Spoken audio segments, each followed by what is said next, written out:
Yang terhormat Bapak Kompol Suhaiman SHMH dan Bapak Kompol Helmi Yuris dari Timas Polda Sumatera Selatan. Dan kami ucapkan selamat datang di SMA Plus Negeri 17 Palembang.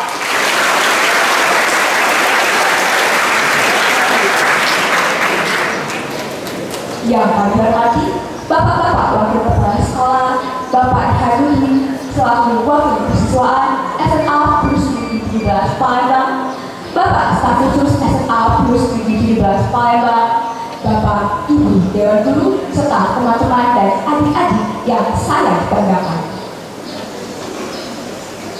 Puji syukur kita panjatkan kepada Allah Subhanahu wa Ta'ala karena percakapannya lah kita bisa berkumpul di Gria 17 untuk mendengarkan sosialisasi kenakalan remaja dari Timas Polda Sumatera Selatan. Senin 2 Oktober 2023. Salawat serta salam tak lupa kita haturkan kepada junjungan Nabi besar kita Nabi Muhammad Sallallahu Alaihi Wasallam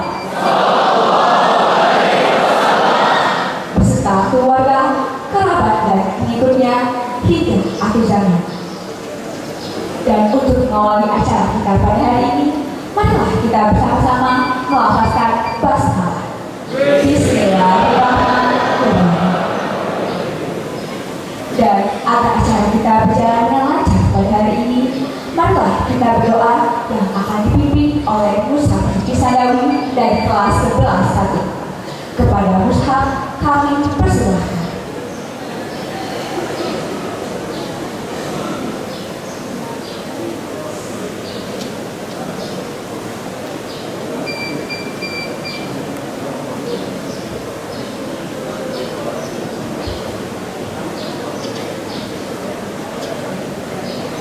Assalamualaikum warahmatullahi wabarakatuh.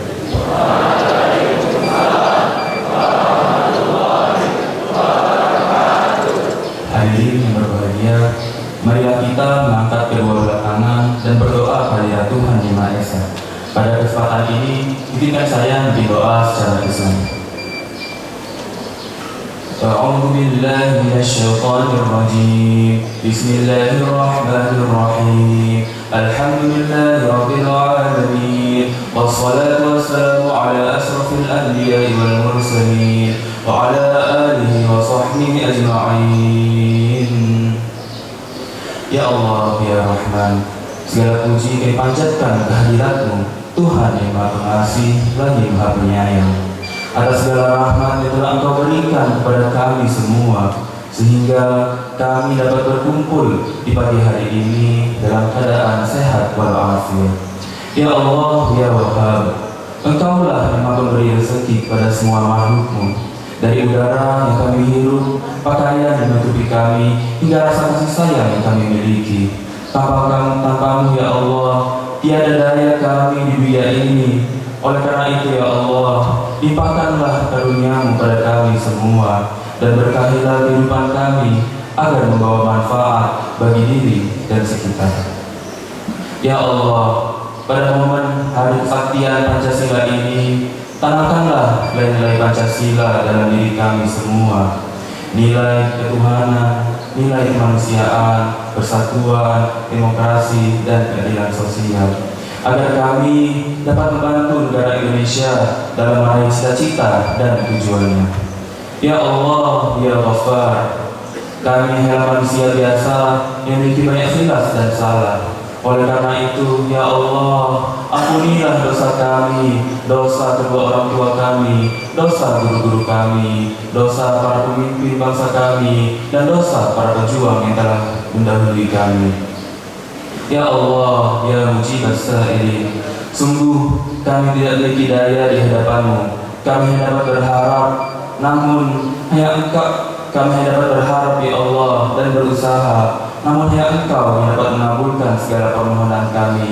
Oleh karena itu, kabulkanlah segala doa kami ya Allah. Rabbana taqabbal minna innaka antas samiul alim wa tub 'alaina innaka antat tawwabur rahim. Rabbana atina fid dunya hasanah wa fil akhirati hasanah wa qina adzabannar. Wa sallallahu ala nabiyyina Muhammadin wa ala alihi wa sahbihi wa barik wa sallim. Walhamdulillahi rabbil alamin. Wassalamualaikum warahmatullahi wabarakatuh.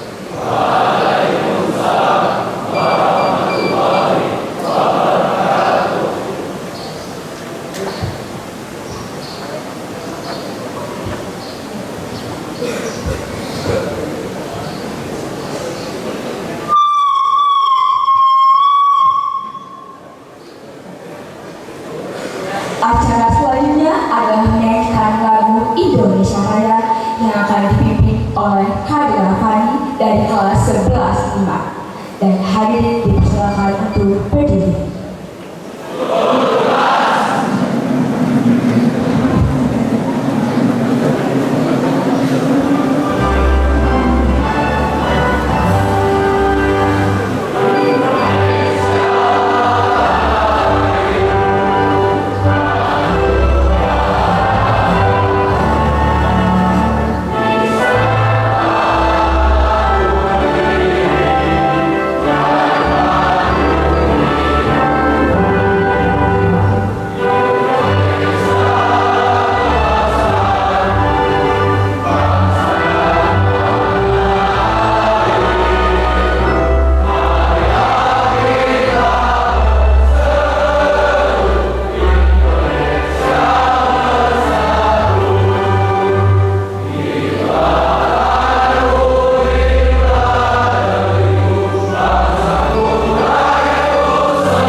Hadirin dipersilakan untuk duduk kembali.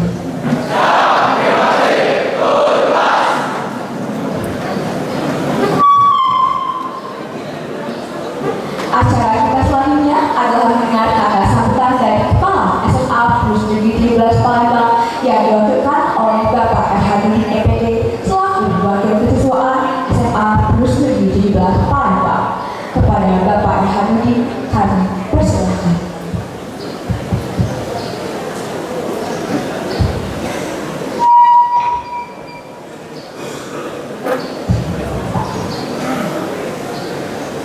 Assalamualaikum warahmatullahi wabarakatuh.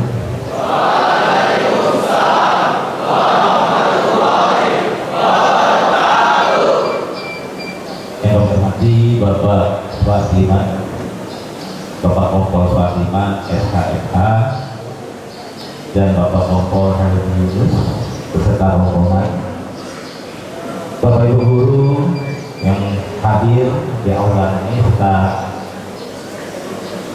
para hadirin sekalian yang kami banggakan.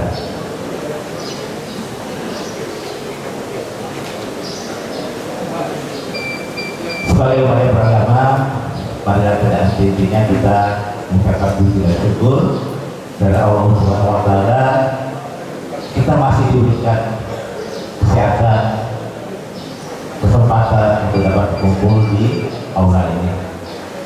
Baik, sebelum sambutan, saya mau dengar dulu foto dari SMA 17. Oke, baik. SMA 17.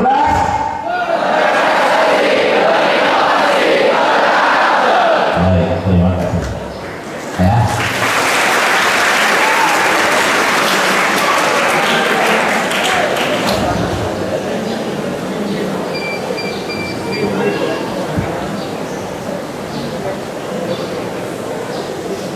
Bapak Kompol Suwardiman dan Bapak Kompol Halim Yunus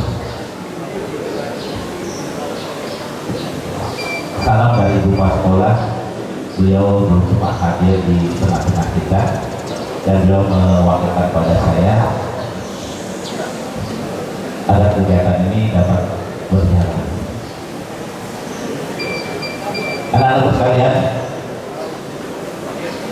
yang seharusnya kita rencanakan kegiatan kita di lapang upacara yang akan kita lakukan biasanya seperti setiap hari Senin, tapi karena keadaan waktu, keadaan, sehingga kita alihkan kegiatannya di aula ini. Bapak-bapak Fatimah, perlu kami sampaikan bahwa kegiatan ini kita laksanakan karena adanya kepentingan di Roma 17.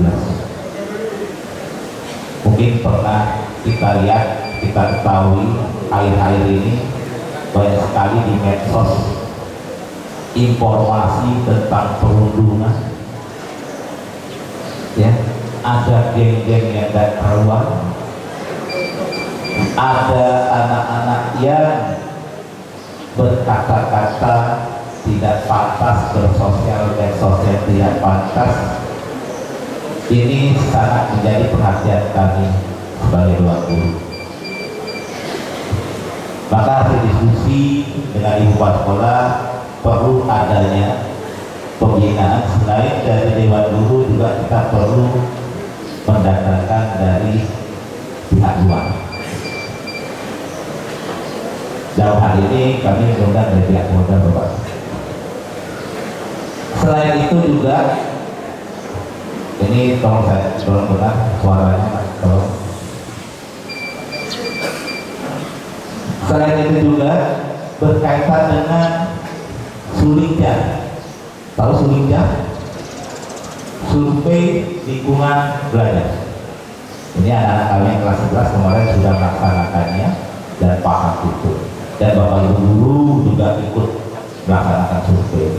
Di dalam survei banyak sekali pertanyaan-pertanyaan tentang lingkungan belajar, fasilitas belajar yang berkaitan dengan perundungan dan apa namanya difabel, ya. Nah, di dalamnya itu harus apakah ada keterlibatan orang tua dalam hal proses kegiatan di sekolah. Nah, Bapak Fatimah, maka kami berpikiran salah satunya selain Bapak sebagai seorang kepolisian juga sebagai orang tua. Jadi di sini kita melaksanakan arahan dari kementerian bahwa harus melibatkan peran dari orang tua. Nah, anak-anak sekalian, tolong didengar arahan yang nanti akan disampaikan, karena ini akan bermanfaat, berguna untuk kita semua. Jangan sampai apa yang terjadi di luar itu terjadi di sekolah kita, ya. Jangan sampai nanti orang tua Anda berpikiran macam-macam tentang sekolah kita karena informasi-informasi yang tidak bertanggung jawab. Jadilah seorang peserta didik yang baik, yang selalu mengedepankan prestasi, sopan santun dan karakter yang baik. Ingat tadi kenapa saya awali dengan mutu sekolah kita? Karena itulah cita-cita dari sekolah kita. Itulah nanti tujuan dari visi-misi sekolah kita, ya. Jadi saya berharap tolong didengarkan, tidak ada yang berbicara, ngobrol, agak lain maupun menggunakan HP. HP tolong dimatikan. Manfaatkan waktu ini, kita dengarkan. Kalau nanti ada yang perlu ditanyakan, ada yang meragukan, nanti tolong silakan ditanyakan. Kita nanti ada sesi tanya jawab. Manfaatkanlah kedatangan dari bapak-bapak dari Polda agar kita menambah wawasan, sehingga karakter yang akan kita dapatkan nanti akan menjadi kebanggaan baik dari pihak sekolah maupun dari pihak keluarga serta masyarakat. Nah itu harapan kami. Jadi mungkin itu sambutan dari kami waktu ibu kepala sekolah.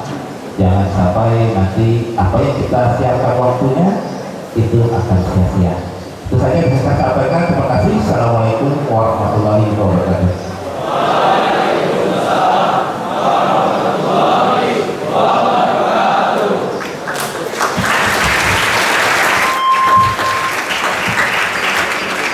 Terima kasih kepada Bapak Hamidin atas kata sambutannya. Selanjutnya kita akan menuju puncak acara yang kita nanti-nanti, yaitu sosialisasi dari Bimas Polda Sumatera Selatan.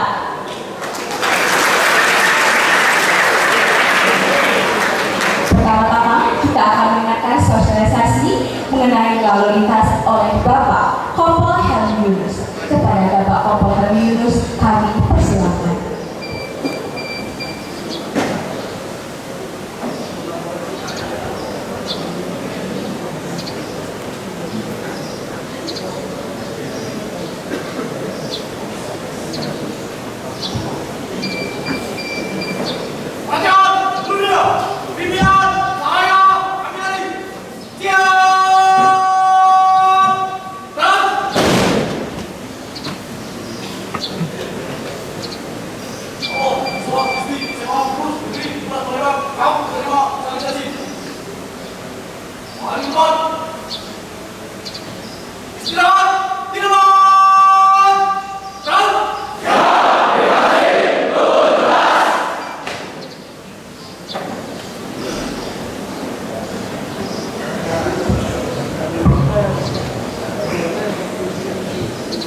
Selamat pagi.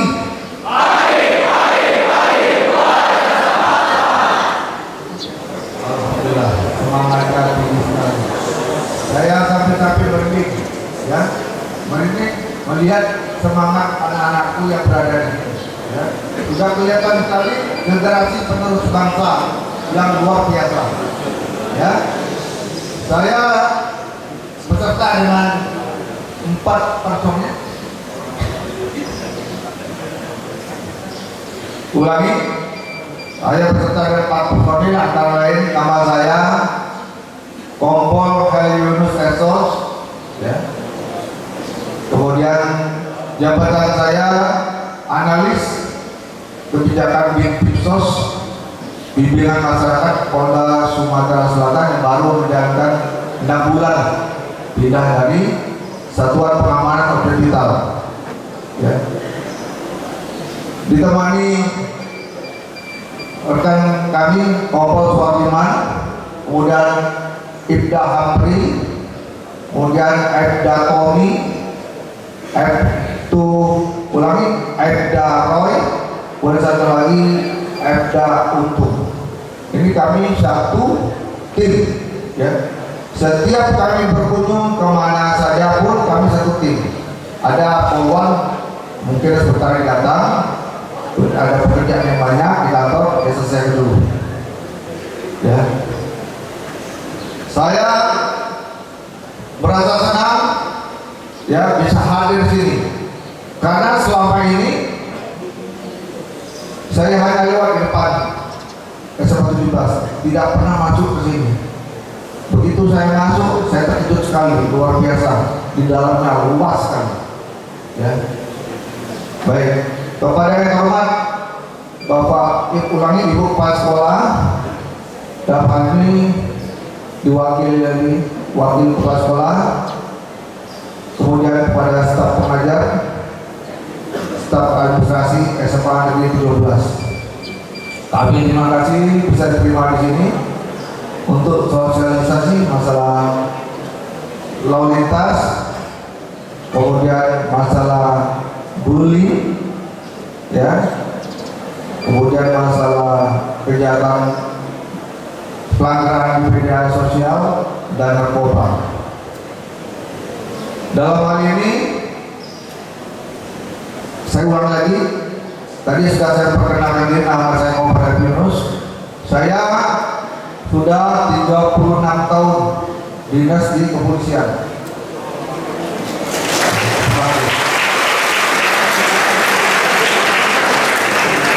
Terima dalam hal ini tahun depan saya sudah mulai purnawakti, ya, sudah mulai purnawakti.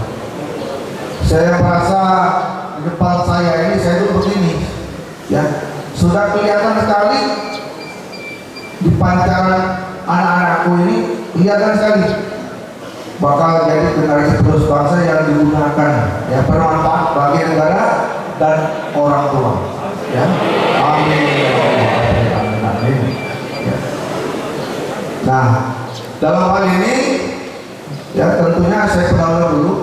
Kalian harus belajar dan belajar terus, ya. Bukan bekerja terus. Itu Pak Jokowi bilang bekerja. Kalau kalian belajar dan belajar, ya, jangan bosan-bosan belajar. Memang SMA 17 ini luar biasa, hebat, saya ngaku hebat. Karena anak saya 33 mau masuk SMA 17, bukan karena saya perhatikan titik kemacetan ada 6. Rumah saya di Poligon Bukit Jatra. Bayangkan mau datang ini jam berapa lagi bangun? Ya, tidak mungkin anak saya pergi sendiri, pasti saya antar. Padahal saya jam 7 tak apel di kantor, tidak bisa. Saya putuskan tidak usah sekolah sini. Memang saya ngaku bagus sih, cari yang terdekat. Jadi yang terdekat yang bagus sana SMA negeri 1 sama kayak SMA 17. Ya, untuk anak saya nurut. Biasanya anak-anak zaman sekarang memaksakan kehendak. Alasannya temannya banyak sekolah di sana, rombongan kami ada di sana. Mulai orang tua yang pusing pikirkan begini. Tapi anak saya semua nurut semua. Tiga-tiganya nurut semua. Ya, cari yang terdekat. Alhamdulillah. Ya, saya punya anak 3.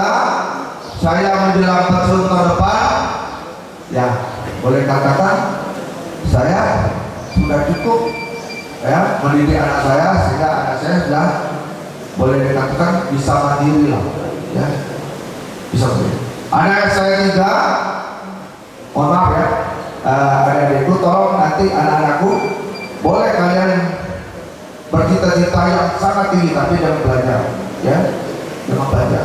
Anak saya yang pertama dokter gigi, ya, dari SMA 10. Nomor 2 dokter umum, sekarang ambil spesialis kandungan dari SMA 1. Cewek, yang terakhir cowok semester 5, kedokteran juga dokter. Ya.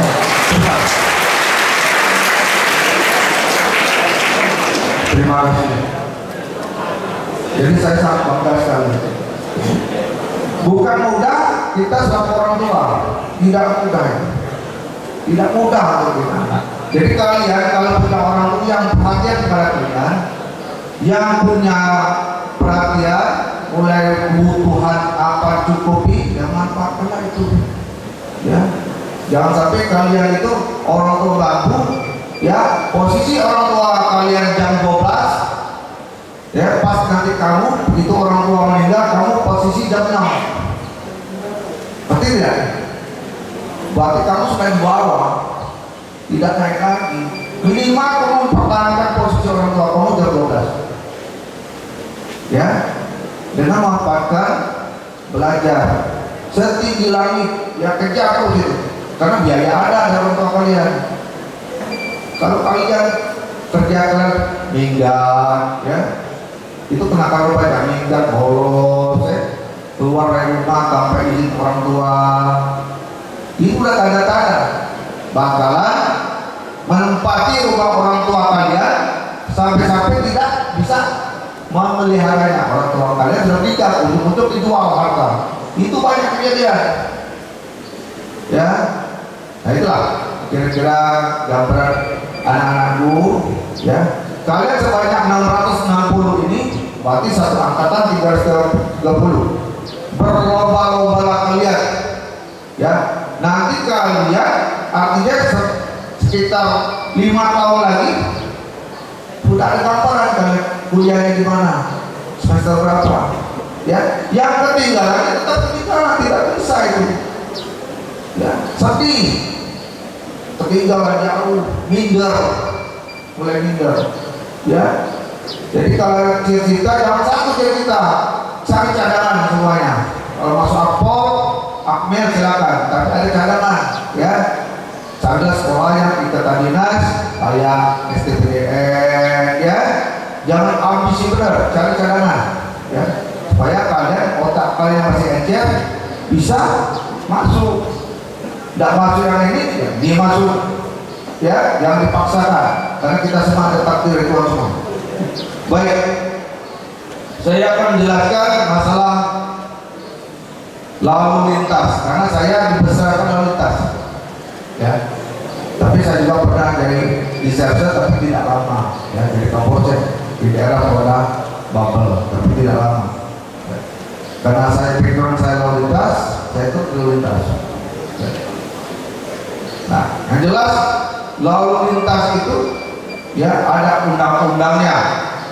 Undang-undang nomor 22 tahun 2009 ya, tentang angkutan ya, tentang urusan angkutan jalan ya. Di sini lalu lintas angkutan jalan raya menerapkan pergeseran antara barang dan manusia menggunakan jalan ya.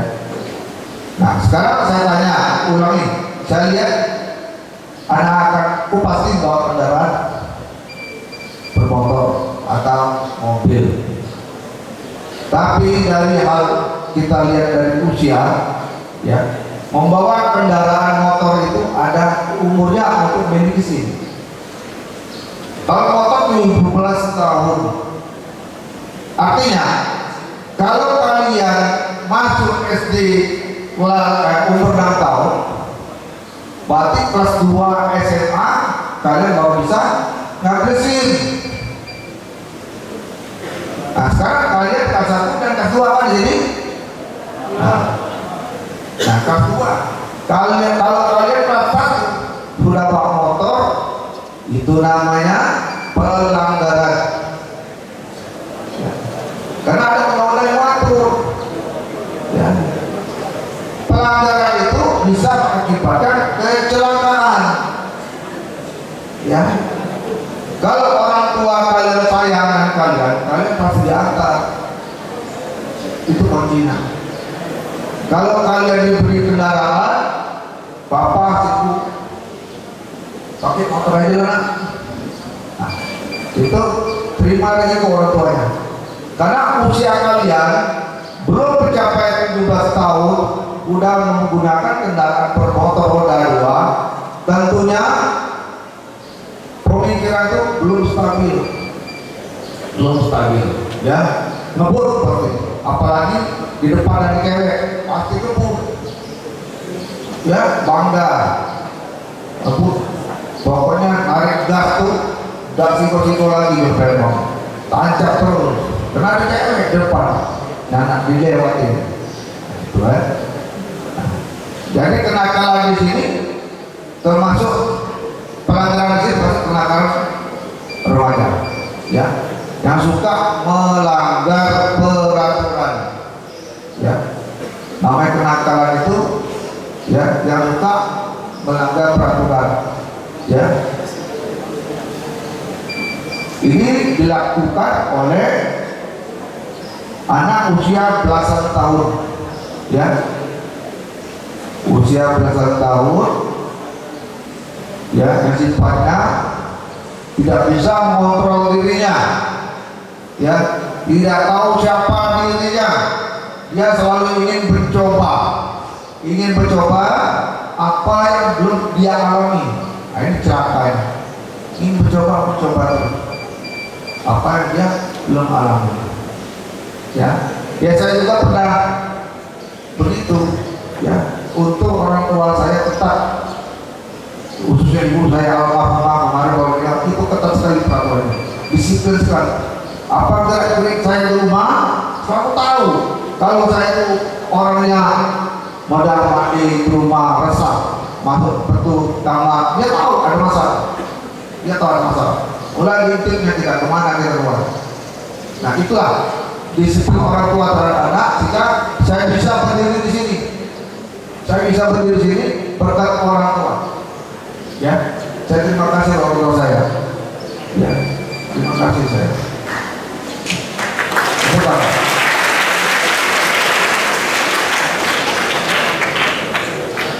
Begitu juga orang tua kalian. Kalau dia sayang kalian, begitulah. Tidak enak. Kalau orang tua aku selalu perhatikan tidak enak, tapi hasilnya bagus. Hasilnya bagus nanti. Nanti kalian rasakan. Ya, kalau kalian sudah kuliah berhasil, kerja berhasil, ya, paling kalian ingat orang tua. Termasuk saya ingat orang tua. Sampai saya. Ya. Begitu juga saya berkeluarga. Saya terapkan disiplin orang tua. Saya juga demikian. Karena saya ini orangnya kalau tidak orang tua disiplin tidak berhasil. Tidak akan berdiri di depan kalian. Tidak akan. Saya pasti jadi tikus angin. Jelas itu. Tikus angin susah. Pasti mati. Kenapa? Ya, hal-hal yang melakukan hal yang tidak benar semua.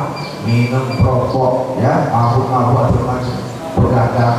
Pasti mati. Tidak satu umur saya 57. Tidak akan. Saya ponis diri saya karena saya dididik benar, karena saya masuk polisi, jadi saya bisa, insya Allah saya bisa merasakan sampai pensiun berapa tahun saya ikhlas.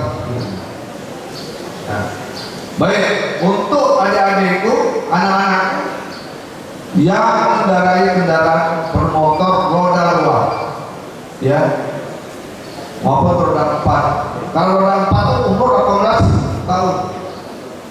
Berarti anak-anakku kalau masuk usia 6 tahun SD, berarti umur 18 baru bisa memiliki SIM. Di sini udah kelihatan, ya, udah kelihatan siapa yang melakukan pelanggaran dan memiliki SIM, udah kelihatan, ya. Nah, di dalam pasal 77, ya, yang menyatakan bahwa, ya, setiap orang yang membawa kendaraan bermotor, kalau bermotor itu kan mesin, artinya R2 maupun R4, wajib memiliki SIM. Itu pasal 77, wajib, ya. Kemudian ada pasal yang baru, pasal 281, ya. Apabila anak-anakku masih bawa kendaraan, ya, tentunya tidak bisa menunjukkan SIM, tidak punya SIM, ya, perhatikan, tidak punya SIM, itu denda pidana paling lama 4 bulan, bayangkan 4 bulan paling lama, ya. Kemudian denda uangnya paling besar 1 juta, ya, itu peraturan. Ini uang bukan untuk pribadi orang, bukan untuk negara, masuk ke negara. Kita ini hidupnya dari itu semua sekarang, ya, bukan dari hasil bumi, ya, peraturan yang PSBB, pungutan negara tanpa pajak, ya, semuanya dikenakan pajak. Ya. Nah itu kalau kalian tidak punya SIM. Lain dengan kalau kalian punya SIM, tertangkap razia operasi zebra, ya, SIM ada di rumah, tinggal, memang ada yang buktikan di HP kan, nampak SIM saya, tetap ditilang, tetap didenda. Dendanya berapa? Ya, 1 bulan pidana penjara. Kemudian uang, denda uang 250.000, masih kena, ya.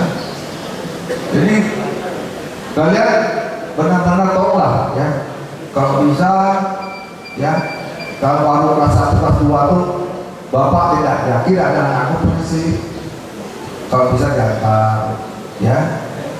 Makanya kalau bapak punya anak sekolah jauh-jauh di situ, bisa nggak saya ngantar? Ya, bisa nggak saya ngantar? Kalau tidak ngantar, ya ngantar, enak, ya. Tidak dia mau paham kira. Ya. Laka lantas akan timbul kalau ada pelanggaran. Contoh, saya kasih contoh. Ya. Saya ada tempat waktu itu sering ngopi saya di warung. Ya. Ketemu lah teman akrab. Sama ngopi di warung kopi ya. Kalau di Bangka Belitung tuh ngopi lah gitu. Ada pertemuan LSM, pejabat-pejabat Pemda di warung kopi lah. Akrab. Suatu waktu dia punya anak, ya, bapak itu LSM, wartawan lagi, punya anak satu, laki-laki, istrinya guru kepala sekolah, karena anaknya cuma satu, dimanja, ya. Sering terjadi kecelakaan, tapi aman-aman baik, motor rusak diganti. Akhirnya terakhir motor ninja ini kata diganti bapak. Suatu waktu kecelakaan nabrak mobil truk yang sedang parkir di bahu jalan, nabrak, mati di depan. Nangis orang tuanya, ya, teman kita LSM itu wartawan menghadap kita, minta tolong ditahankan mobil. Saya bilang, mohon maaf, ya, saya lebih baik melepaskan orang bersalah daripada menahan orang yang tidak bersalah. Saya pertanggungjawaban ketika atas dengan Tuhan. Kita bersabar teman-teman. Ada jalurnya Pak. Silakan nanti pra-peradilan. Dia nanti, saya juga nangis, saya merasakan satu-satunya dia benar. Dia pernah memohon kita hancurkan, salah. Saya bilang tidak ada apa-apa. Ya, saya juga mengerti perasaan bapak dan mengerti saya ngerti. Peradilan supaya bapak ibu puas, ya. Peradilan. Ya tidak bakal menang, saya yang menang. Ya. Dia bilang kayak untuk melampiaskan bahwa di dalam saya apa. Nah, begitulah kira-kira, ya, yang namanya orang tua itu kasih sayang penuh dengan kalian, ya, jangan kalian bantah, ya. Nanti kalian rasakan kalau kalian nanti sudah berkeluarga bagaimana, ya, bagaimana? Bukan mudah jadi anak, sulit, perlu pengorbanan. Nah, baik. Dari yang saya mungkin waktu yang berbagi saya dengan Ustaz Iman, ada pertanyaan? Ada. Baik, terima kasih. Kelihatan sudah mulai ada bisik-bisik, ya, sudah ada yang ngantuk-ngantuk. Saya maklum, saya juga demikian gitu ya, waktu dulu ya. Baik, untuk selanjutnya, nah ini akan saya kasihkan oleh Pak Profesor Iman untuk memberikan sesuatu penjelasan. Baik, selamat pagi.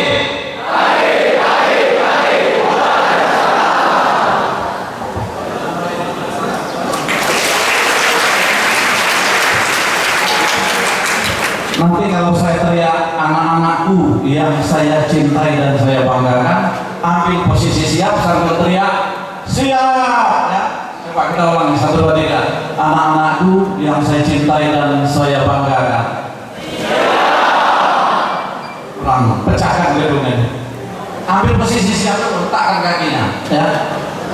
Saya tahu SMA 17 ini calon-calon pimpinan Polri paling banyak di sini, ya. Kalau SMA 1 kemarin kami ngisi materi di situ, itu rata-rata pengen ada lebih militer.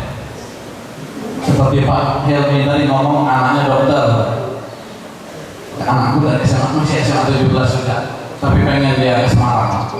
Ya, anak-anakku yang saya cintai dan saya banggakan. Di sayap kiri, ceweknya diem, ya. Baik, kami langsung, ya, kita nggak usah panjang materi, nanti kita sesi tanya jawab langsung. Yang kami hormati Pak Wakil Kepala Sekolah Bina Kesiswaan, Bapak Ibu Guru SMA 17. anak-anakku yang saya cintai dan saya banggakan.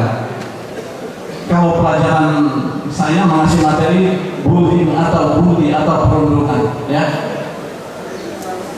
sebenarnya mudah untuk melawan bully itu. Kalau bully kita diamkan ya susah. Lawan bukan berarti harus dibawa berantem, bisa bukan dibawa berantem, laporkan, ya, laporkan ke orang tua, laporkan ke guru, atau laporkan ke aparat kepolisian. Kalau gitu diamkan, ya nambah jadi. Bully itu bukan sekarang, sudah dari zaman dahulu sudah ada, ya. Tapi tidak terekspos karena belum ada medsos. Coba yang pakai kacamata. Halo. Siapa yang pakai kacamata? Yang pakai kacamata, ya, yang pakai kacamata siapa namanya? Pandangnya jangan jauh, ya, jauh sekali. Kami minta waktu 15 menit, tidak terlalu lama, ya. Apa itu bullying atau perundungan? Ada yang tahu?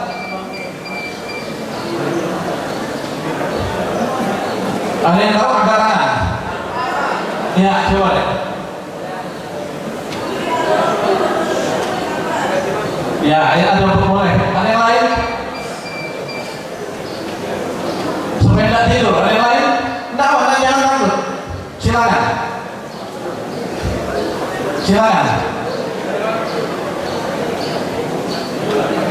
Bisa? Angkat tangan, berdiri.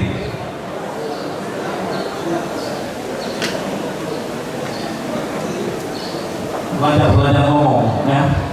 Ya.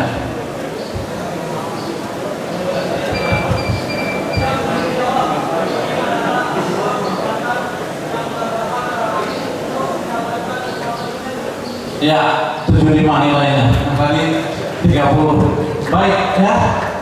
Bullying adalah perbuatan atau tindakan yang agresif yang dilakukan secara berulang, yang dilakukan oleh satu orang atau kelompok, kalau kelompok berarti lebih dari satu orang, terhadap individu tertentu atau individu yang lemah, ya.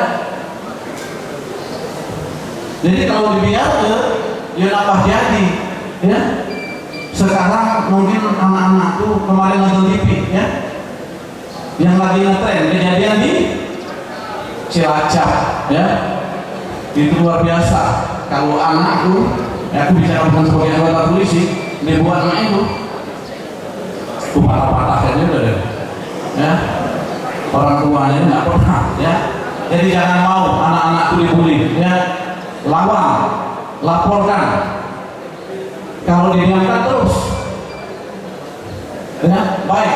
Bully ada 4, ya. Bullying itu ada 4. Ada pelecehan verbal, ya, ada pelecehan fisik, ada pelecehan sosial, ada pelecehan emosional.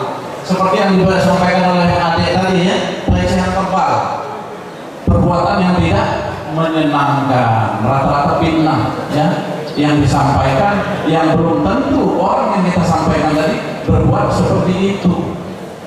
Ya, kalau lisan itu bisa kena pasal tindakan tidak menyenangkan 335 KUHP dengan ancaman 1 tahun 9 bulan kalau tidak salah, ya. Kalau melalui media sosial bisa kena undang-undang ITE, ya, ada 2. Jadi jangan takut, laporkan, lawan. Kalau dibiarkan yang nambah jadi, itu yang verbal. Kemudian kalau masalah fisik, pelecehan fisik itu lebih susah. Seperti kejadian yang di Cilacap, dipukul. Itu bukan lagi penganiayaan terhadap manusia, sudah seperti hewan, sudah dikepuk, sudah ditinju, sudah ditarik, itu seperti hewan, ya. Zaman sekarang tidak musim lagi main pukul-pukulan. Pendidikan dimanapun tidak ada lagi sekarang main pukulan, mau akademi militer, mau akademi kepolisian, mau sekolah tinggi, aku tahu apa. STBDN tidak ada lagi main pukul-pukulan. Sekarang sudah main otak, zamannya sekarang sudah zaman canggih, ya. Jadi kalau main pukul-pukulan kita kembali lagi ke zaman lama. Ada pasal terapkan di situ.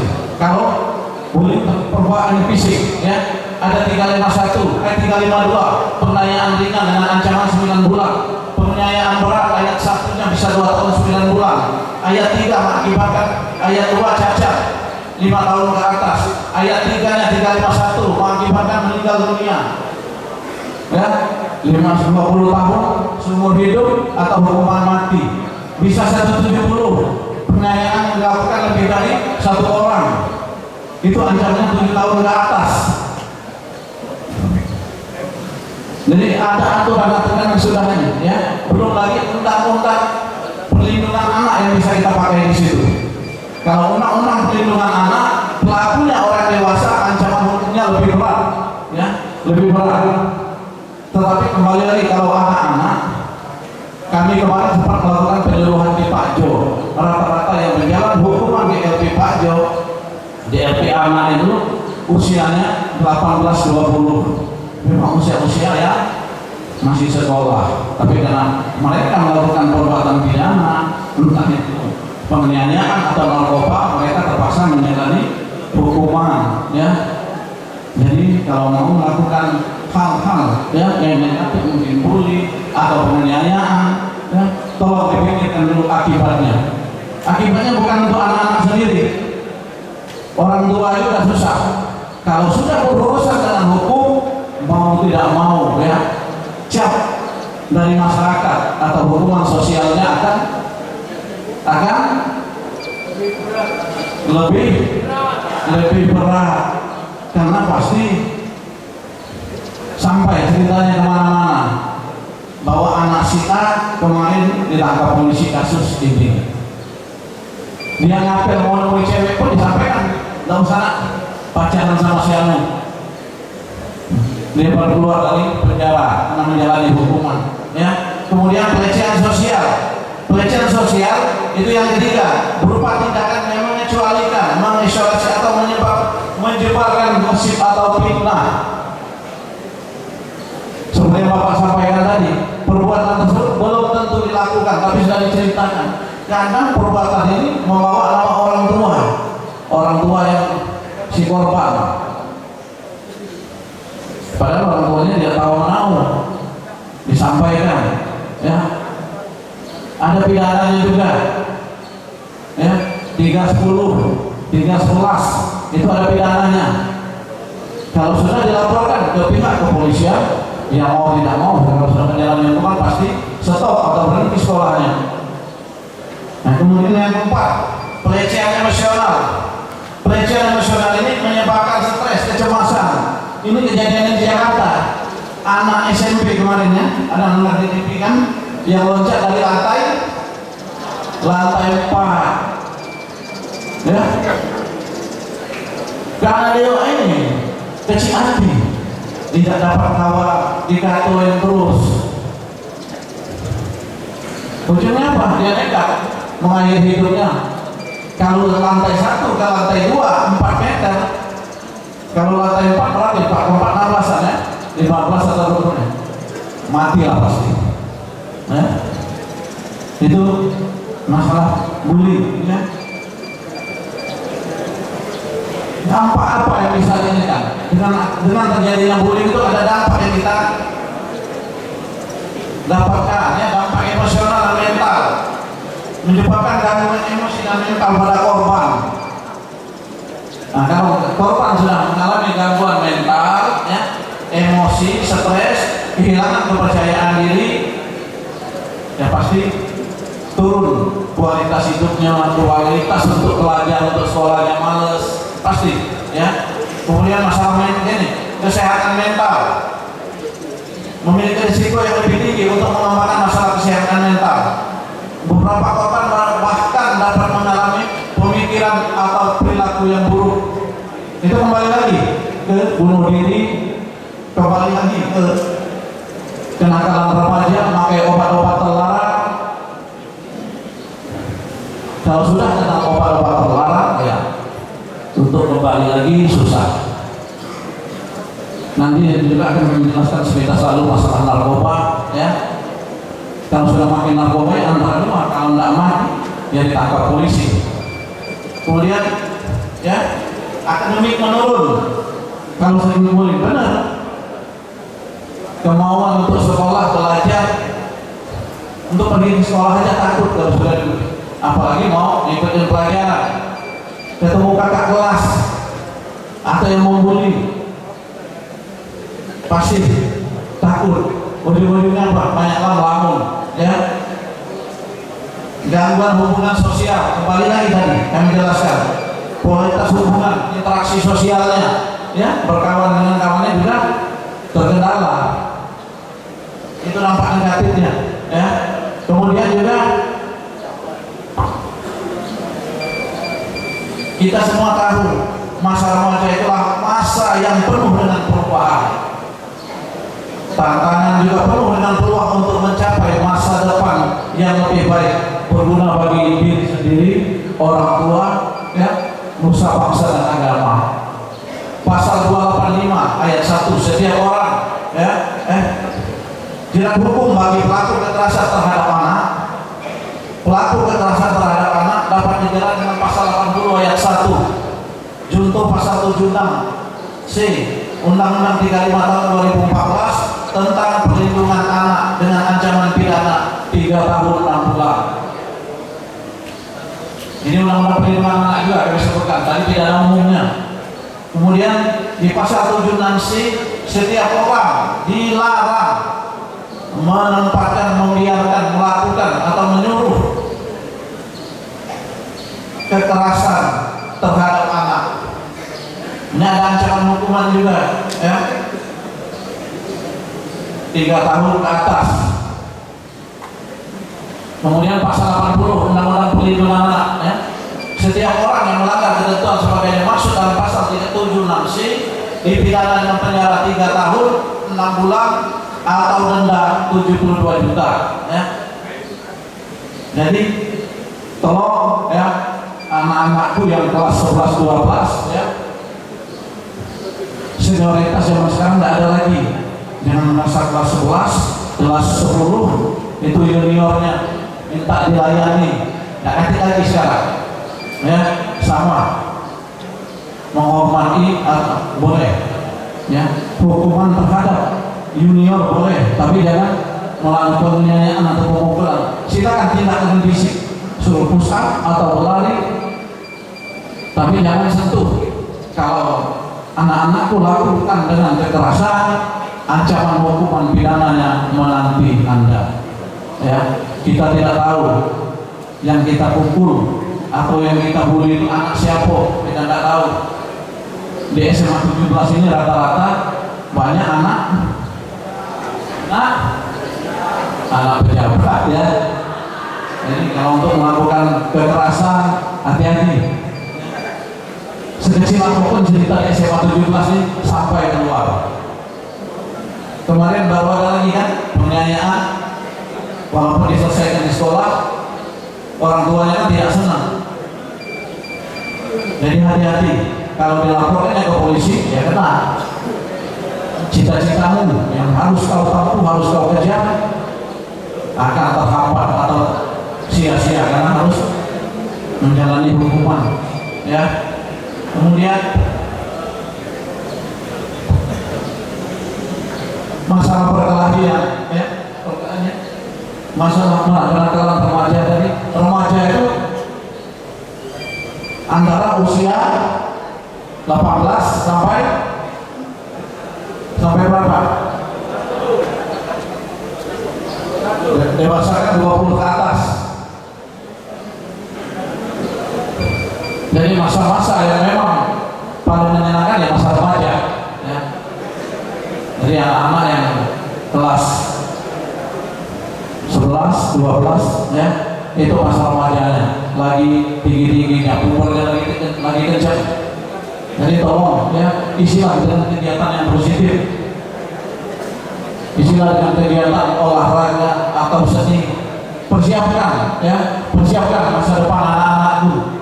Kalau memang mau punya cita-cita, persiapkan dari sekarang. Kalau sudah kelas 12 baru mau persiapan kenapa? Dan siapkan dari kelas 10, 11, kalau kelas 12 itu sudah masak.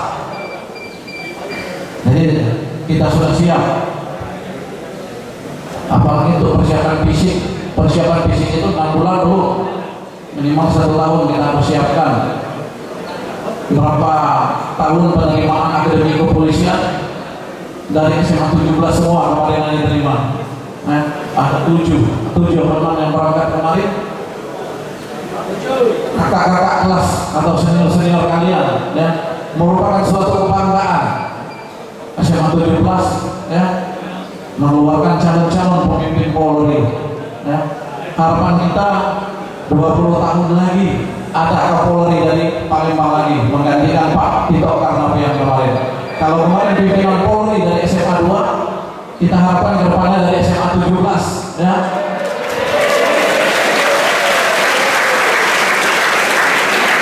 Minimal Kapolda Sumatera Selatan alumni SMA 17.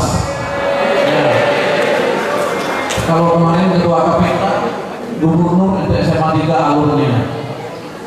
Nah, besok pimpinan di Sumatera Selatan ini dari SMA 17. Jadi persiapkan dari sekarang, ya. Kurangi nongkrong di luar, nggak ada guna nongkrong di luar itu. Akibatnya apa? Pergaulan bebas, pergaulan kembali apa? Kekerasan, kenakalan remaja.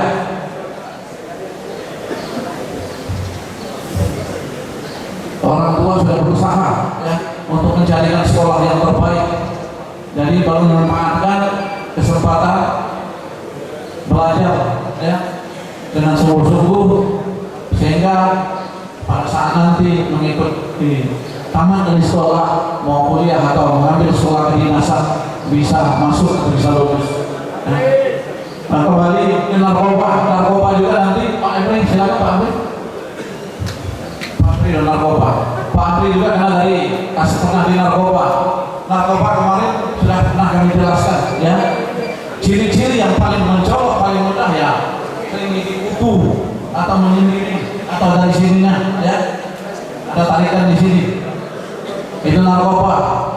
Untuk lebih jelasnya silakan Pak Bro. Kami singkat-singkat, nanti kita bisa tanya jawab. Ya. Selamat pagi. Ya, terima kasih yang saya hormati Kepala Sekolah, para anak dan anak-anak, ibu-ibu dan anak-anak sekalian. Ini yang kedua kali kalau nggak salah masalah narkoba. Waktu itu pernah di lantai atas. Ya, seperti yang kita ketahui, narkoba ini sudah sangat mengkhawatirkan. Terbukti dari usaha pemerintah, pertama dibentuk direktorat narkoba. Dulu narkoba itu terpisah jadi satu dalam reskrim. Nah, oleh karena sangat mengkhawatirkan, dipisah jadi tersendiri biar dia bisa fokus mengatasi narkoba. Kurang dari itu pemerintah membentuk BNN. Kurang lagi ada granat, ya, gerakan anti narkoba. Tapi siapapun itu memberikan materi tentang narkoba, kami dari pihak kepolisian dan juga pihak guru sudah sepakat kepada anak-anak sekalian. Kami mengenalkan narkoba itu sepakat agar tidak terjebak, bukan untuk dicoba. Jangan sampai kalian terjebak, karena anak-anak sekalian itu sangat diharapkan oleh bandar narkoba BDPB itu untuk menjadi kurir-kurirnya, ya. Narkoba itu sendiri yang beredar, yang pada umumnya di kita ini ada 3. Yang pertama apa?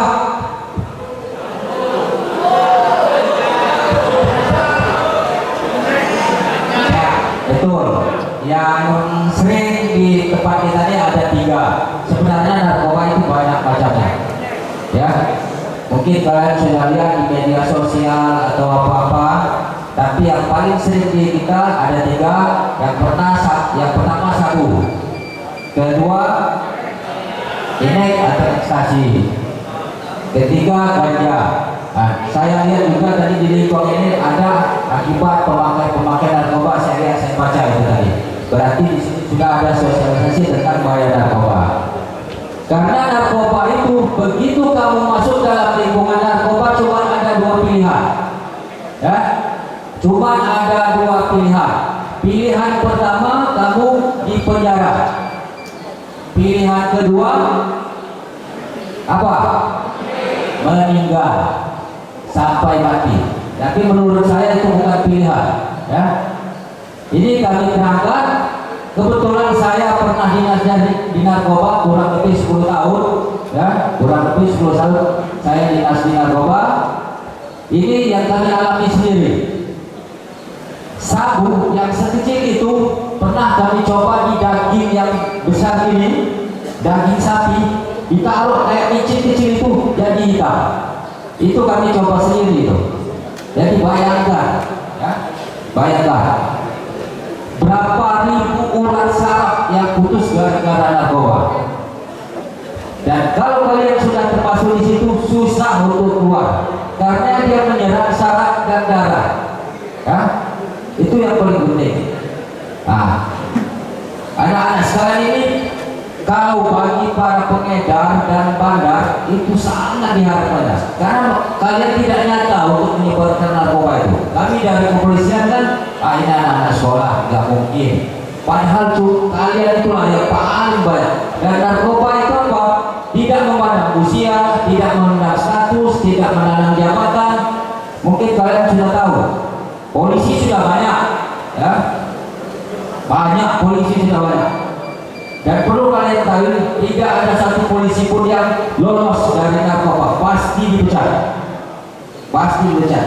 Memang narkoba itu sangat menggiurkan. Seperti saya dinas di narkoba itu sangat-sangat menggiurkan.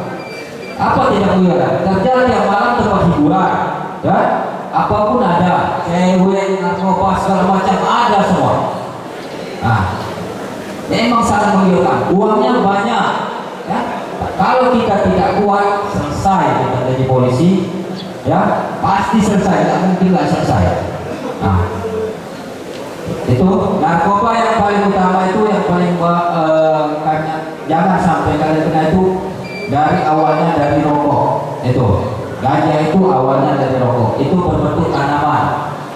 Bisa kalian lihat berbentuk tanaman seperti daun ubi itu daunnya pasti ganil dan dia hidup di tempat yang lembab. Setelah itu inek atau ekstasi. Logikanya jelas, inek itu berbentuk pil dan obat.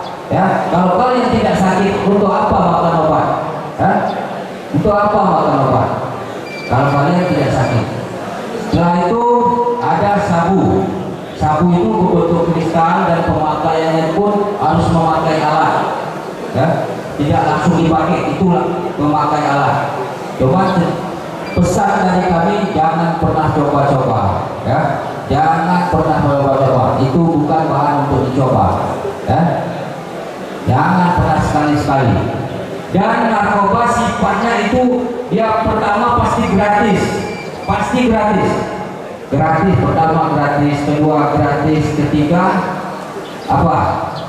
Dibot, boleh utang, ya, utang boleh sekali, boleh dua kali, boleh tidak terbayar hutang kamu dijadikan jaringan. Itu teori mereka, ya. Teori para bandar-bandar itu kan itu. Pertama gratis, dua gratis, tiga nggak ada bil lagi, ya, bot, nggak ada bil lagi, jual ini jual itu. Habis nggak ada bil lagi dijadikannya jaringan. Nah, itulah mereka menjerat orang-orang yang akan dijadikan jaringan. Dan kalau sudah masuk jaringan, saya yakinkan hanya dua pilihan tadi, mati atau di penjara, karena dia tidak akan melepaskannya. Kalau dilepaskannya kalian dari jaringan itu, otomatis seluruhnya terbongkar. Makanya cuma dikasihnya dua pilihan, di penjara otomatis, ya. Saya kira cukup itu tentang pengenalan narkoba. Ada 3, saya yakin anak-anak sekalian sudah tahu dari medsos. Mungkin lebih baiknya kita lanjutkan dengan tanya jawab biar lebih jelas.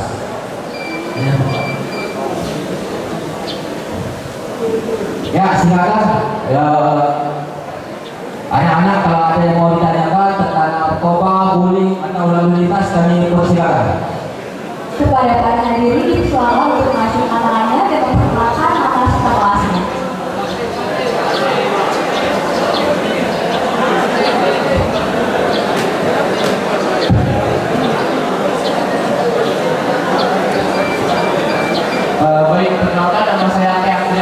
sidik dari kelas 29. Izinkan saya Pak untuk bertanya, apakah ada suatu langkah atau langkah kecil yang bisa dilakukan oleh semua orang, tetapi sangat efektif dalam mencegah bullying di sekitar kita? Baik, terima kasih. Ya, terima kasih. Ini Pak benar tentang bullying. Nah, langkah-langkah efektif agar mencegah daripada terjadinya bullying tersebut.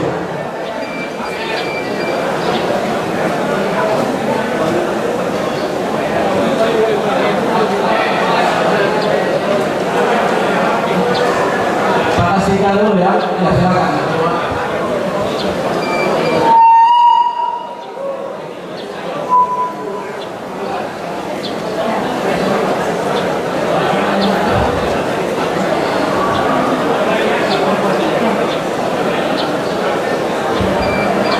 Assalamualaikum warahmatullahi wabarakatuh. Baik, perkenalkan nama saya Putri Wulansari dari kelas 11-1. Izin bertanya untuk kenakalan remaja. Jika ada seorang korban, dia memiliki sebuah video yang menunjukkan pribadi, namun itu tersebar oleh seseorang yang dengan sengaja menyebarkannya agar korban tersebut itu memiliki reputasi yang buruk. Apakah pelaku tersebut bisa dicari dan terkena pidana, dan berapa lama dan apa saja pidananya? Kemudian untuk narkoba tersebut, jadi apakah menghirup lab iPhone itu termasuk narkoba atau bukan? Baik, sekian. Terima kasih.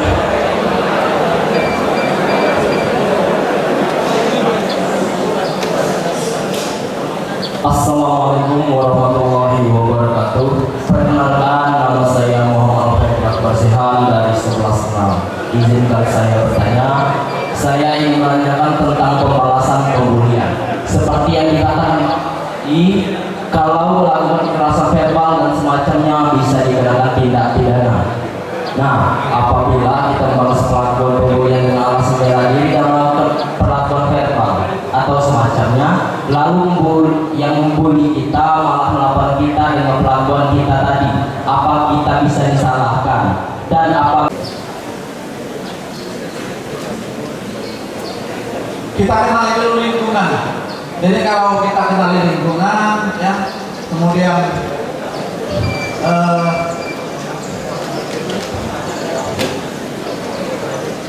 bullying itu tadi, kalau kita sudah kenal lingkungan, kita akan tahu, ya, kita akan tahu orang-orangnya, ya, pergaulannya, ya. Kalau memang orangnya suka, kalau masuk Palembang suka ngerumpi, suka ngomongkan bohong, ya kita jangan didekatin. Maka kalaupun dikawani jangan diakrabin. Atau kalau boleh kita jauhin. Kalaupun terpaksa kita sudah dibully, kita jangan takut, ya, kita hadapi, kita laporkan. Kalaupun kita mengalami bullying fisik, jangan ditunggu, ya. Kalau memang kita sudah merasa yang membuli kita ini satu orang atau lebih, kita merasa tidak mampu, ya lari, ya, lari dan laporkan. Kalau kita lihat kemarin seperti yang di video di Cilacap, itu ada kesempatan korban untuk lari.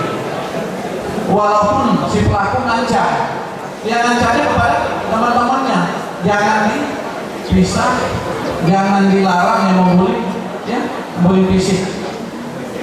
Ada kesempatan di situ korban untuk lari, dia lari dan laporkan, jangan dibiarkan.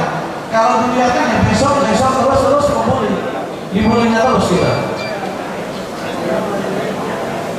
Kalau kita laporkan cepat diproses. Kemarin penganiayaan di Cilacap itu tidak akan tahu kalau tidak terekspos, ya, itu akan terulang lagi. Setelah terekspos, ya, dilaporkan, tetangganya si pelaku banyak yang gerak, banyak yang tidak suka, dan korban juga dibawa kemarin ke rumah sakit. Setelah dilakukan pemeriksaan apa? Tulang rusuknya ada yang patah. Ya, itu ini yang harus langkah-langkah yang mudah untuk dilakukan untuk menghindari kita kena bullying, ya. Itu mungkin yang bisa kami. Ada laporan Pak itu. Kemudian yang kedua, bisa menyebabkan bullying itu bisa, ya, melalui IG atau melalui Facebook. Bukan hanya bullying, ya. Kalau ada kata-kata yang omongan yang senonoh dilempar keluar di grup ramai, di WA atau di IG atau di Facebook, itu bisa diancam dengan undang-undang ITE. Tapi kalau disampaikan secara langsung atau japri, selama itu belum diketahui oleh khalayak ramai, belum bisa kita pidanakan. Ya. Misalnya saya mengomongkan Pak Amri gini, saya tempatkan di grup WA, grup banyak. Pak Amri tidak menerima, Pak Amri bisa melaporkan saya, ya, saya bisa kena undang-undang ITE. Undang-undang ITE itu ancamannya rata-rata 5 tahun ke atas bisa ditahan, ya. Jadi tolong jaga jarimu, bukan hanya jaga mulutmu. Kalau dulu ada pepatah mengatakan mulutmu harimaumu, sekarang jarimu apa? Ya, jarimu bisa menghilangkan masa depanmu. Kalau sampai di proses hukum, ya bisa masuk bumi, masuk penjara, ya terganggu untuk mengejar masa depan. Mungkin itu yang bisa kami sampaikan. Ada yang tidak pertanyaannya?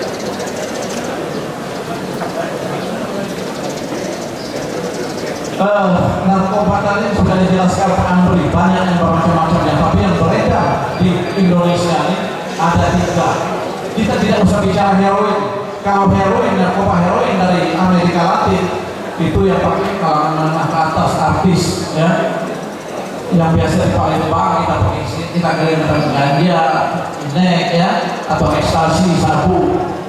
Rim iPhone ini bukan masuk narkoba, tapi bisa merusak. Ya, bisa merusak saraf. Ini dipakai kalangan menengah ke bawah, anak-anak kecil atau bisa dikatakan anak-anak gepeng, ya, atau anak-anak pang. Itu sering pakai ini. Bisa play juga. Kalau sudah pakai itu play juga bisa. Ya, bisa membayangkan cewek-cewek yang bagus, ya, bisa ketawa sendiri. Rata-rata yang pakai iPhone itu dilakukan juga menyendiri, sama seperti narkoba. Ya. Ada tambahan Pak? Ya, masalah narkoba tadi, apakah iPhone itu termasuk narkoba? Ya, narkoba itu sendiri, yang mana bertanya tadi? Cewek tadi. Ya, narkoba itu sendiri narkotika, obat. Nah, sedangkan iPhone itu bukan obat, ya, jadi dia tidak termasuk di narkoba. Namun, kenapa iPhone bisa mabuk? Karena di dalam pembuatan iPhone itu ada psikotropika, ada salah satu psikotropika yang bisa membuat orang mabuk. Nah, itulah yang dihisap itu, tapi itu 0,00 sekian. Tapi kalau sudah terlalu banyak, iPhone itu bisa mabukkan juga. Makanya itu murah, meriah. Nah, dari 00 itulah yang dihisapnya yang membuat dia mabuk. Kalau apakah termasuk dalam narkoba? Dia tidak termasuk. Ya, tapi apakah dia bisa membuat mabuk? Sangat bisa. Ya, sangat-sangat bisa membuat mabuk. Karena ada satu bahan yang terdapat bahan narkoba. Sama seperti kita minum obat. Minum obat itu ya dari segi medis pasti ada narkobanya. Pasti ada narkobanya. Karena itulah disebutkan penyalahgunaan. Berarti boleh kan, tapi dalam medis dan ada ukuran yang sangat sudah ditentukan dan pengawasan para ahli. Makanya di narkoba itu bukan narkoba tapi penyalahgunaan. Berarti kalau tidak disalahgunakan, nah itu jangan sampai disalahgunakan. Itu ya. Kasih. Ada yang mau tanya? Ada yang lain deh?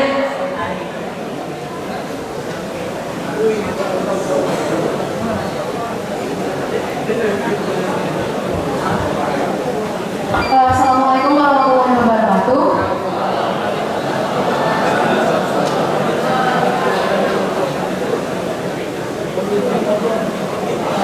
Perkenalkan, nama saya Tabita Azika Putri Cahyo dari kelas 9 izin bertanya. Tentunya bullying dilakukan oleh kebanyakan anak SMA. Namun adanya perundang-undangan perlindungan anak-anak bagi perlindungan pelaku dengan dalih masa depan pelaku. Namun dia sudah merusak masa depan korban. Dan dalam kasus lain juga ada perlindungan yang dilakukan secara lisan. Seperti di sekolah, contohnya itu seperti katanya temannya atau dan lain sebagainya, itu tentunya dapat merusak mental korban. Dan apakah dengan tidak adanya bukti itu dapat ditindaklanjuti, dan dengan adanya perlindungan anak-anak tersebut, apakah dengan yang memang sudah dalam level tertinggi itu dapat ditindaklanjuti? Terima kasih.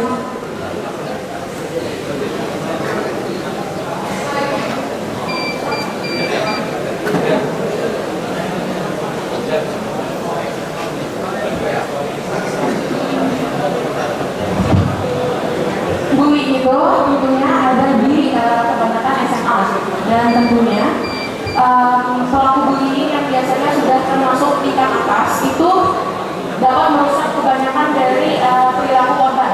Namun adanya perundang-undangan perlindungan anak-anak bagi perlindungan pelaku dengan dari masa depan pelaku. Apakah hal tersebut dapat ditindaklanjuti? Seperti itu.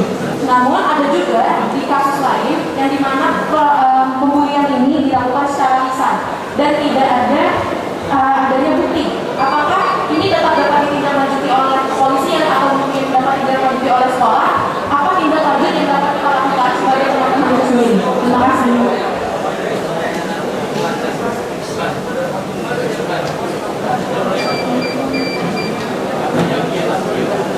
Assalamualaikum warahmatullahi wabarakatuh. Pak, izin memperkenalkan diri, nama saya Muhammad Farel Ayat Sawan dari kelas 10.2, izin Pak untuk kenakalan remaja. Seperti yang kita ketahui Pak, kenakalan remaja sudah sering terjadi di SMA dan di SMP, dan ada juga terjadi di kuliah. Nah, seperti yang kita ketahui, kenakalan remaja terbagi menjadi tiga, yaitu kenakalan verbal, kenakalan fisik, dan kenakalan lisan. Nah, apa yang akan dilakukan di pihak kepolisian apabila mereka melaporkan tentang pembulian tersebut?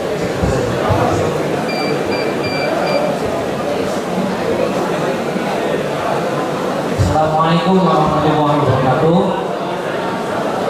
Perkenalkan, nama saya Muhammad Fatih Abdurrahman dari kelas 11 Jadi saya menemui di Palembang ini banyak sekali anak-anak yang masih di bawah umur itu menggunakan rokok.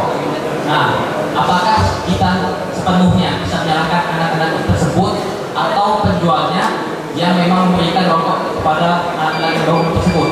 Kemudian selain itu ada juga rokok terbaru ya, mungkin selain rokok yang batangan ada juga rokok elektrik. Apakah sama seperti rokok batang itu atau bagaimana? Baik, terima kasih.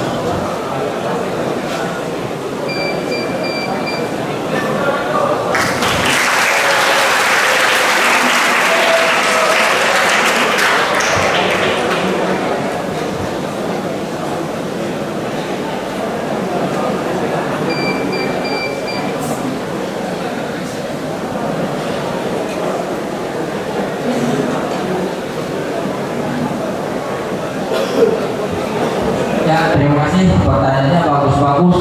Yang pertama masalah bullying, masalah vape dengan rokok, terus apakah bullying itu bisa dilaporkan, dan juga apa tindakan-tindakan kepolisian apabila terjadi masalah bullying atau kenakalan remaja tadi. Ya, satu-satu akan dijelaskan oleh pembicara saya. Baik, pertanyaan pertama, apakah bullying yang tidak ada saksi bisa ditindaklanjuti? Ini bullying verbal ya.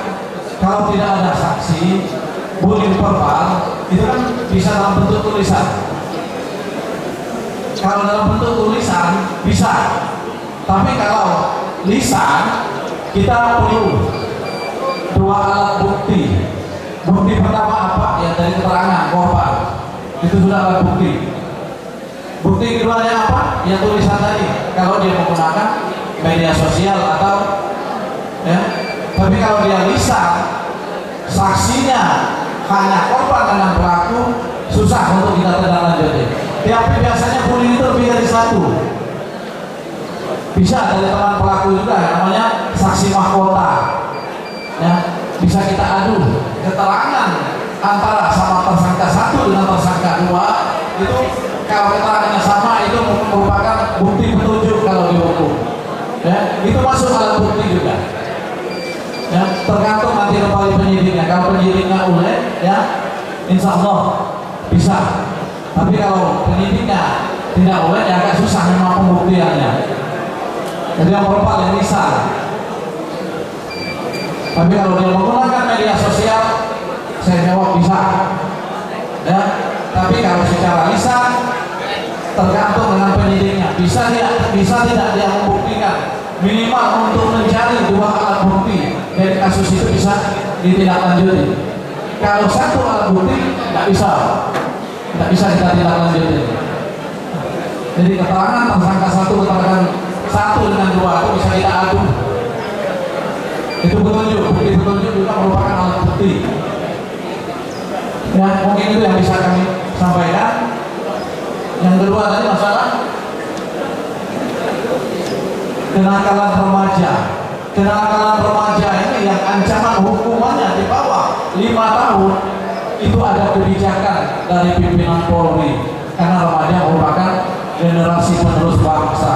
Ya, kita selesaikan di luar pengadilan. Tidak semua permasalahan remaja itu harus sampai ke pengadilan, tapi kita lihat ancamannya. Kalau ancamannya di atas 5 tahun, mau tidak mau kasus itu harus kita proses. Ya, kita lihat misalnya kasusnya apa, kenakalan remaja perkelahian. Kalau yang pasang korbannya tidak cacat atau meninggal dunia, tidak cacat seumur hidup atau meninggal dunia, kasus itu alangkah baiknya kita selesaikan secara kekeluargaan. Walaupun dari pihak korban ada minta sesuatu, selama bisa disanggupi oleh keluarga tersangka, monggo silakan. Ya, ada lagi perkelahian antara tetangga. Itu juga kebijakan dari kita kalau bisa kita selesaikan. Karena kalau kasus ini sampai ke pengadilan, sampai mati, tetangga kiri kanan tidak akan bertegur yang bermasalah tadi. Sama kasus KDRT, itu masuk delik aduan juga. Kasus KDRT itu rata-rata kasusnya kita selesaikan di luar pengadilan. Kalau sampai ke pengadilan, 99% pasti antara suami istri tersebut berpisah. Ya, jadi kasus ini tadi apakah ini ada ya kenakalan remaja tadi bisa kita selesaikan selama ancamannya di bawah 5 tahun dan kesepakatan antara korban dan pelaku. Ya, itu saja.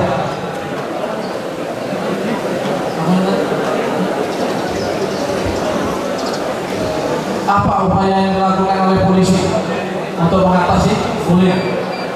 Ya, kenakalan remaja. Ya, salah satunya ini kami dulu. Upaya polisi itu ada preventif, dan represif. Preventif dan preventif ya sekarang kami lakukan sekarang.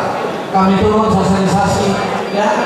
Tapi kalau represif itu sudah ada laporan, sudah ada merasa dirugikan, kita proses. Ya, kalau ancamannya 5 tahun ke atas kita tangkap. Tapi kalau ancamannya di bawah 5 tahun ke atas, kita panggil, tetap kita proses, kita kasih waktu untuk upayakan antara korban dan tersangka untuk bisa damai. Itu kalau sepakat. Polisi bukan juru damai, tetapi memberikan kesempatan atau memberikan peluang untuk kasus tersebut bisa selesai. Jangan salah, ya, polisi bukan juru damai. Kalau salah satu pihak keberatan untuk damai, monggo kasusnya kita naikkan. Ya, walaupun ancamannya di bawah 5 tahun tidak bisa ditahan, keputusan pengadilan nanti yang bersangkutan menjalani hukuman 2 bulan atau 3 bulan dengan kurungan setelah hakim mengetuk palunya dijalani, ya, walaupun ancamannya di bawah 5 tahun. Yang lain apa ini? Saya akan tambahkan sedikit masalah bullying.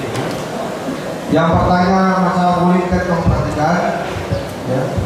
Bullying apa ya? Pertanyaan kan? Bagaimana? Apakah bisa ditahan? Begini, bullying verbal itu ya, cuma sebatas omongan, ya. Menjadi mendekat, ya. Terus tuh membuat malu, ya. Nah, itu sebenarnya bisa diselesaikan oleh wakil kepala sekolah, wakil siswaan, ya. Hal-hal yang demikian masih bisa diselesaikan. Nah, sifatnya masih bisa dibenarkan, masih bisa dibetulkan mereka yang begitu, ya.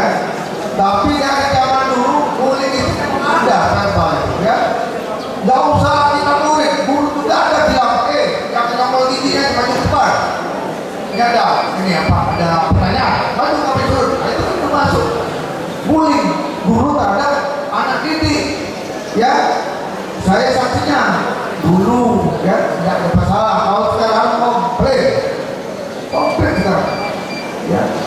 Tapi komplain bilang gigi nomor sudah berempat kan. Oke, gigi nomor nakal, tapi ibu guru yang banyak itu. Aku maju ke depan yang gigi nomor. Karena malukan itu. Akhirnya anak tersebut diejek oleh teman-teman lain, ikut-ikut dan ketawa semua, dipermalukan, ya. Nah, jadi dalam hal ini aspek hukumnya bullying verbal itu pasal 40 dan pasal 26 ada aspek hukumnya. Itu pun kalau tidak diselesaikan oleh kepala wakil kepala sekolah kesiswaan, lanjut ke tempat yang kita laporkan polisi setempat wilayah hukumnya, ya.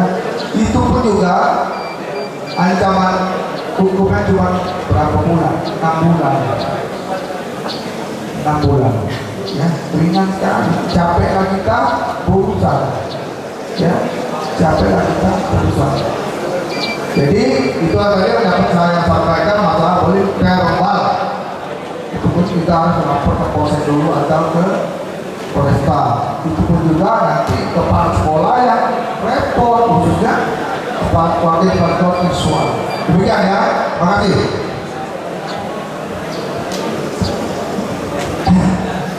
Pertanyaan vape dan rokok mana ada? Halo. Oh, masalah vape. Apakah sama ya? Vape sama rokok. Kalau kita ngambil samanya sama-sama ada asap gitu, ya. Tapi rokok itu dia ada nikotinnya, ya. Itu membuat kita ketergantungan. Tapi sebenarnya kalau sekarang lebih bahaya vape, ya. Kalau dari segi medisnya mungkin dokter yang lebih tahu. Tapi kalau lebih bahayanya yang kami lihat, yang kami alami dari orang-orang yang pernah tertangkap, karena orang narkoba itu pasti merokok, itu pasti pakai vape, itu pasti, itu sudah bisa dipastikan. Kalau narkoba itu merokok itu pasti. Nah, bedanya apa? Kalau vape dia banyak macam rasa, itu bedanya.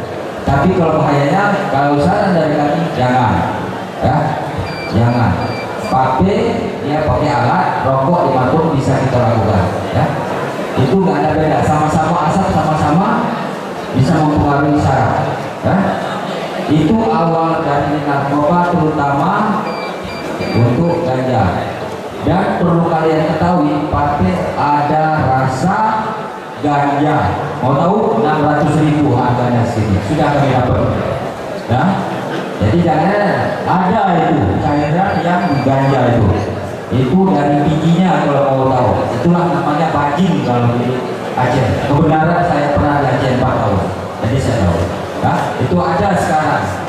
Ini itu 600.000. Makanya dia menyebabkan ketergantungan juga.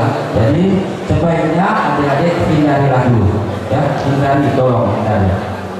Sekali kalian kena, masa depan hancur. Pasti hancur. Kalau narkoba itu pasti hancur. Nggak mungkin nggak kena. Ya, keras.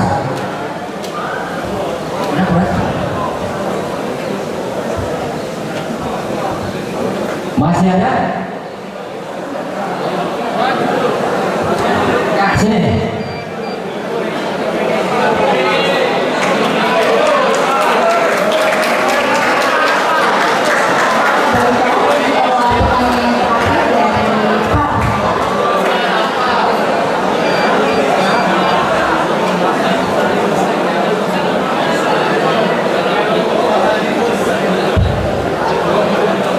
Oke, baik, izin perkenalkan, nama saya adalah Rikatul Nafis dari kelas 11 8. Izin bertanya tentang lalu lintas. Jadi saat kita berada di jalan raya, kita harus menerapkan suatu etika dalam berkendara, di mana kita berupaya dalam menghargai seluruh hal yang ada di sekitar kita. Jadi pertanyaan saya adalah bagaimana cara kita dalam meningkatkan etika berkendara dan sikap kita saat berada di jalan raya, terutama untuk para siswa yang baru mengenal kendaraan dan aturan-aturan lalu lintas. Terima kasih.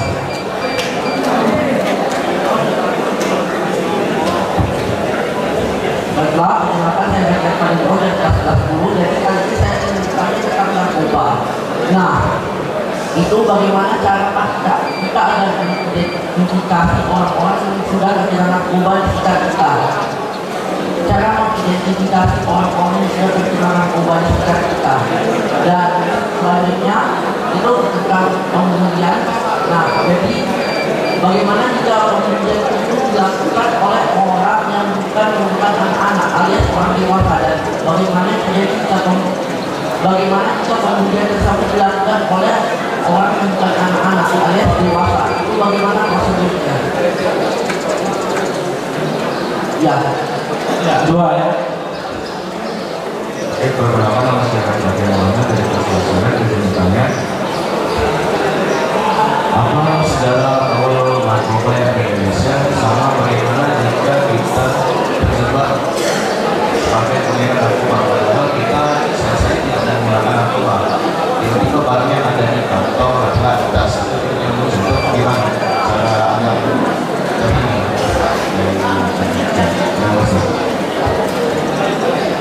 Baik, lalu lintas dulu ya. Pertanyaan pertama tadi, silakan Pak Yuri. Baik, terima kasih tadi yang bertanya, luar biasa ya pertanyaannya. Memang SMA 17 ini semakin banyak pertanyaan, berarti rasa ingin tahu ya. Kalau memang rasa ingin tahu, Pak, rasa ingin maju ya, kami tanggapi ya. Oke. Untuk kita simpulkan saja tadi bahwa berlalu lintas ya, yang bagaimana supaya bisa melakukan sama memakai jalan, begitu ya. Nah, jadi begini, itu ada tata tertibnya berlalu lintas, termasuk tata tertib berlalu lintas. Tata tertib berlalu lintas sudah jelas. Ya. Pertama kita wajib membawa SIM dan STNK. Itu tata tertibnya. Sama kayak kalian, sekolah SIM, tata tertib sekolahnya apa? Itu berkendaraan. Wajib membawa SIM dan STNK. Ya, wajib mematuhi peraturan rambu-rambu lalu lintas dan marka jalan. Ya. Yang ketiga, memperhatikan kecepatan kendaraan Anda, kendaraan adik-adik, kendaraan anak-anak sekalian. Kalau Anda 40, tidak, tetap enggak memakai jalan lain, ngebut tapi itu 40 km per jam. Yang keempat, karena sekarang ini kendaraan pertama banyak, tempat parkir sempit, jadi jangan sembarang Pak, bikin macet. Cari tempat parkir yang sudah disediakan. Ya, jadi kita sama-sama pemakai jalan bisa saling menghormati. Ya, itulah yang namanya kita berlalu lintas yang baik dan benar. Itu yang dapat kami sampaikan. Baik, kami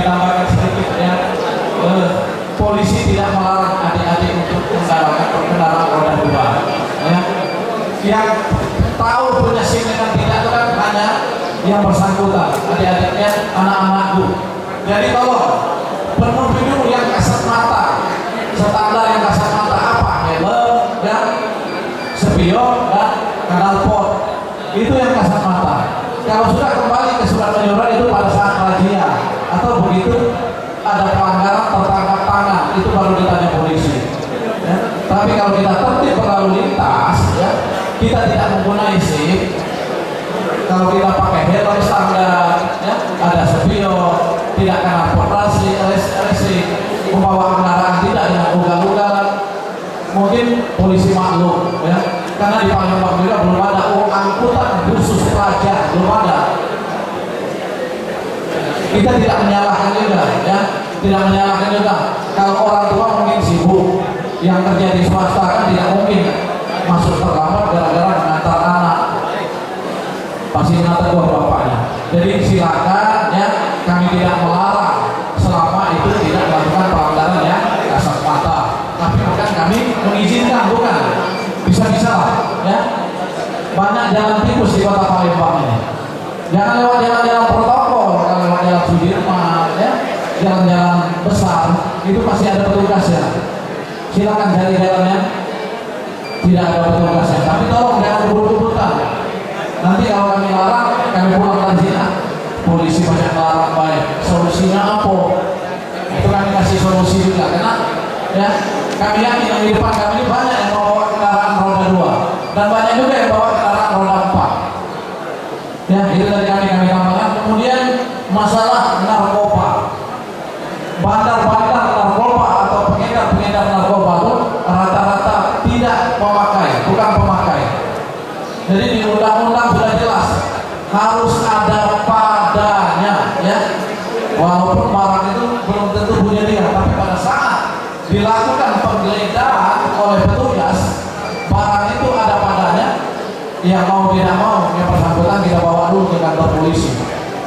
Bisa dia bandar, bisa dia pengedar, ya. Karena bandar, pengedar itu ancamannya lebih berat.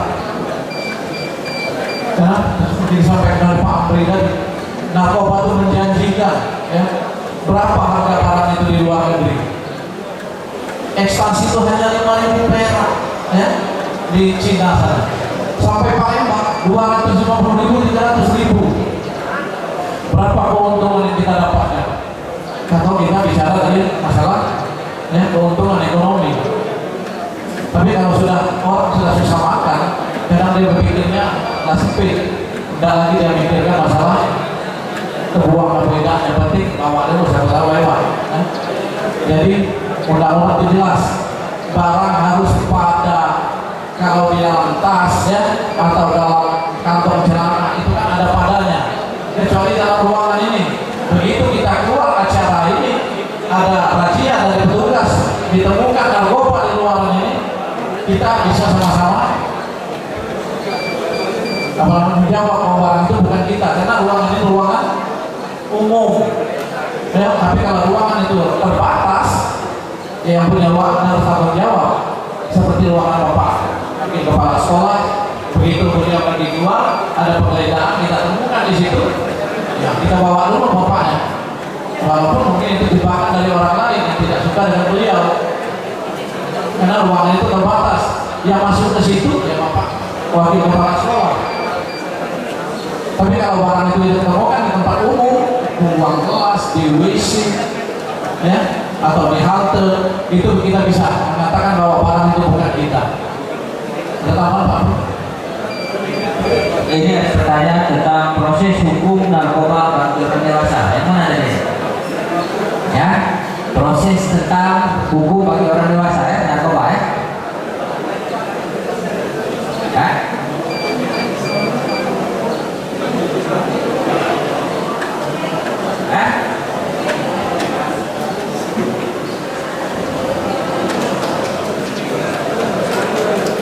Oke, orang anak-anak dibully oleh orang dewasa itu.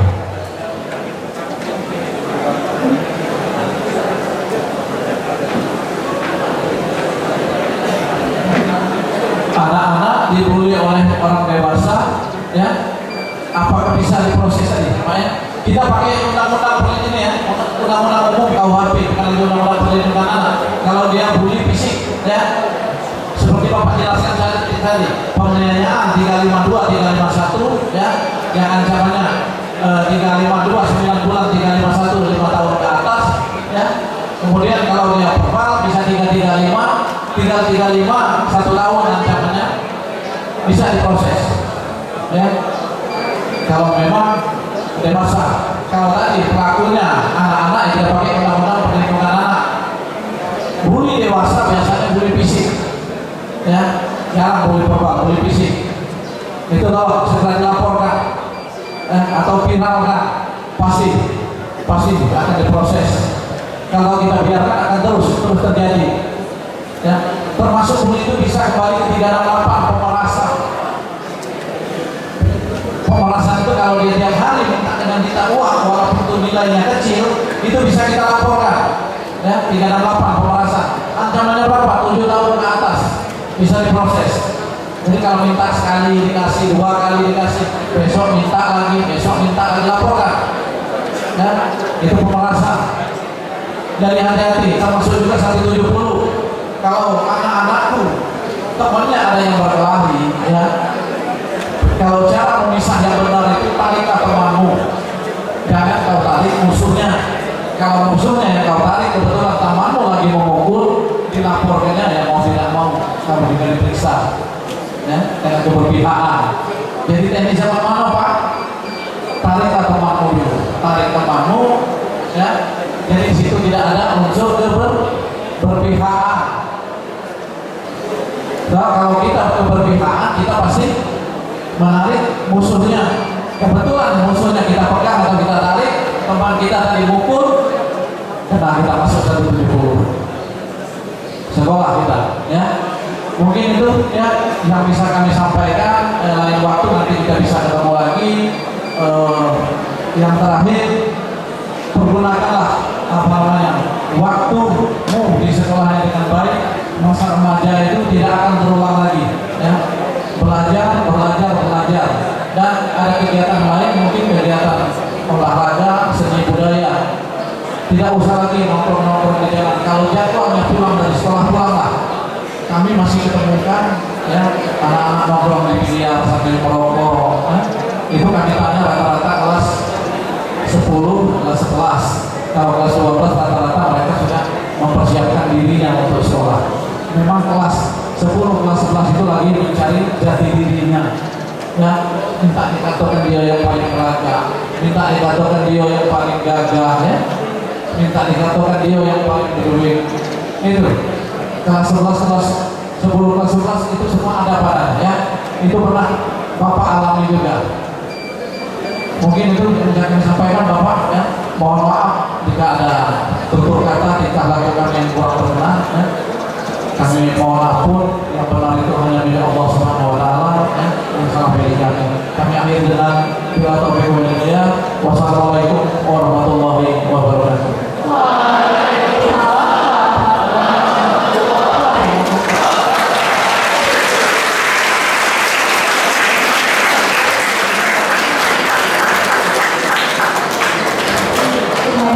Demikianlah sesi tanya jawab telah berakhir. Marilah kita beri tangan silent untuk pemateri kita pada hari ini.